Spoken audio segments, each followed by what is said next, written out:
नमस्कार, आप देख रहे हैं न्यूज पीआर। रिया सिन्हा आपके साथ है। आज 8 सितंबर है और इस वीडियो में हम चर्चा करेंगे देश दुनिया से प्रकाशित होने वाली वैसी समाचार पत्रों का, वैसी खबरों का जिनका सीधा संबंध आपसे और हमसे है। तमाम संस्करणों से हमने खबरें उठाई है। प्रभात खबर के राष्ट्रीय संस्करण, जनसत्ता के राष्ट्रीय संस्करण, हिंदुस्तान के राष्ट्रीय एवं प्रदेश संस्करणों से हमने खबरें उठाई है। सबसे पहली खबर हमने जनसत्ता के राष्ट्रीयकरण से उठाई है। इसमें लिखा है कि तालिबानी राज के खिलाफ सड़कों पर उतरी महिलाएं।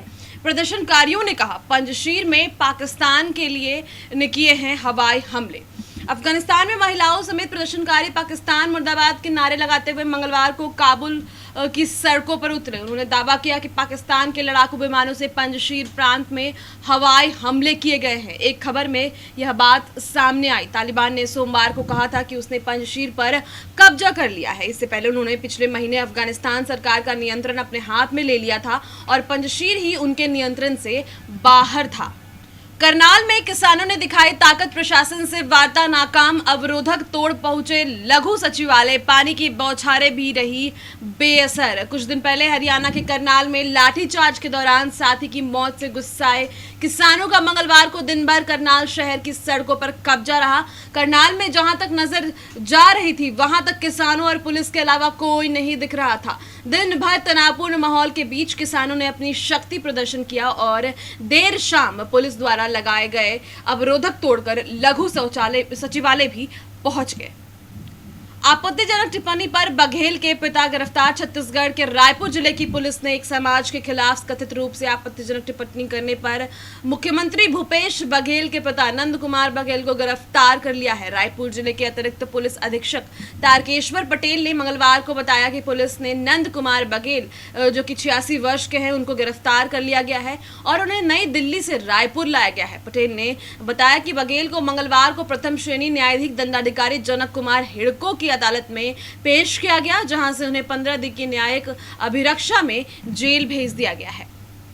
भारत की पेशकश, कैरियन को मंजूर $1 अरब मिलने पर कंपनी मामले वापस लेगी। ब्रिटेन की कैरियन एनर्जी पीएलसी ने फ्रांस से लेकर अमेरिका में भारतीय संपत्ति को जब्त करने के संबंधित मामलों को वापस लेने की घोषणा कर दी है। भारत सरकार ने पिछली तारीख से कर कानून को खत्म करने की घोषणा की है। इसके बाद कैरियन ने भारत सरकार की $1 अरब की राशि वापस करने का पेशकश को स्वीकार कर लिया। कैरियन ने कहा कि वह $1 अरब का रिफंड मिलने के बाद मुकदमे को वापस लेने की प्रक्रिया शुरू करेगा।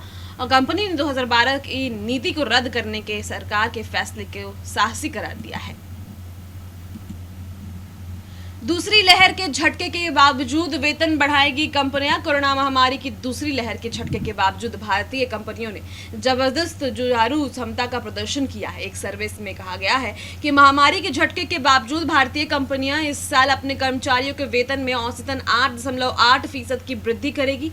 वहीं अगले साल यानी 2022 में वेतन वृद्धि 9.4% रहेगी। एऑन के मंगलवार को जारी 26वें वार्षिक वेतन वृद्धि सर्वे के अनुसार 2022 को लेकर ज्यादा कंपनियां आशान्वित हैं। अगले साल 98.9% कंपनियां अपने कर्मचारियों के वेतन में बढ़ोतरी करेगी। वहीं 2021 में 89.5% कंपनियों ने कर्मचारियों को वेतन बढ़ाने की बात कही है।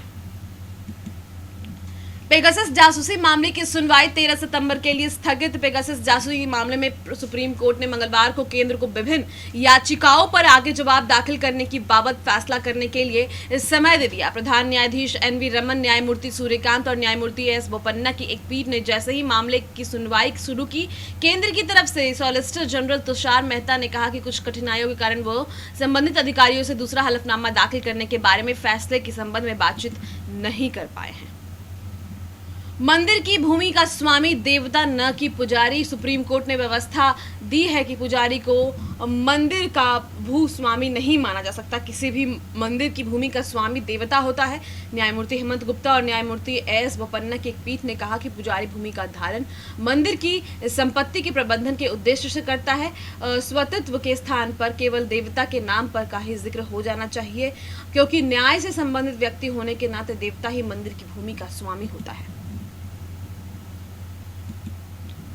अक्षय, सलमान समेत 28 हस्तियों पर केस की तैयारी। हैदराबाद में वेटरनरी डॉक्टर से दुष्कर्म मामले में पीड़िता की पहचान उजागर करने पर एक वकील ने खेल और सिनेमा से जुड़ी 28 हस्तियों के खिलाफ दिल्ली के सब्जी मंडी थाने में शिकायत दर्ज की है। इसमें अभिनेता सलमान खान, अक्षय कुमार, अजय देवगन, अनुपम खेर और शिखर धवन के भी नाम हैं। पुलिस एफआईआर दर्ज करने से पहले तकनीकी और कानूनी सलाह दे रही है। 2019 में डॉक्टर से दुष्कर्म के बाद पीड़िता को जिंदा जला दिया गया था। बाद में पुलिस ने आरोपियों को मुठभेड़ में मार गिराया था।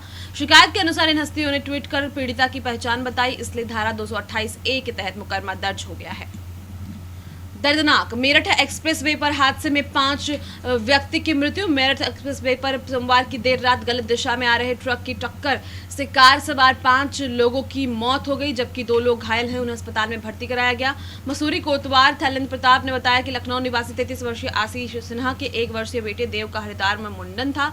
वो पत्नी शिल्पी जो कि 30 वर्ष की हैं, देव और बेटी शिवी के साथ पहुंचे थे, जबकि गाजियाबाद के साड़ू सोनू 35 पत्नी निधि और बेटी परी के साथ गए थे। लौटते वक्त हादसे हो गया और इसमें आशीष, शिल्पी, देव, सोनू और परी की मृत्यु हो गई। निधि और शिवी घायल हैं। आरोपी ट्रक चालक को गिरफ्तार कर लिया गया है। स्कूलों में 45,852 प्रधान शिक्षक व प्रधानाध्यापक की होगी नियुक्ति। बीपीएससी के माध्यम से होगी सीधी नियुक्ति। राज्य कैबिनेट के फैसले। राज्य के राजकीयकृत प्राथमिक विद्यालयों और माध्यमिक विद्यालयों में कुल 45,852 प्रधान शिक्षक और प्रधानाध्यापकों की नियुक्ति का रास्ता साफ हो गया है।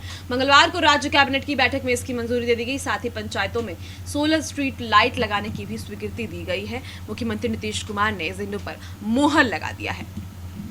संदेह के घेरे में आने वाले सेंटरों पर नहीं होगी कोई भी परीक्षा। जेईई मेंस लीक मामले में पहले ही बिहार के पूर्णिया, पटना व नालंदा के कई सेंटरों को एनटीए कर चुकी है बैन।